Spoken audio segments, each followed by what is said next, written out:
शिवजीको मूर्तिमा आइसक्यौँ है अलिक हिँड्न गाडी लिएर उठ्यो हिँड्न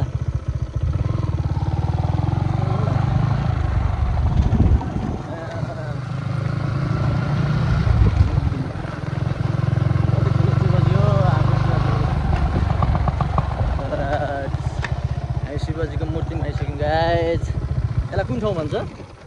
कस्तो ठुलो मन्दिर हो ज्यामिरे हो कति ठुलो मूर्ति हो गाइज यहाँ देख्न सकिन्छ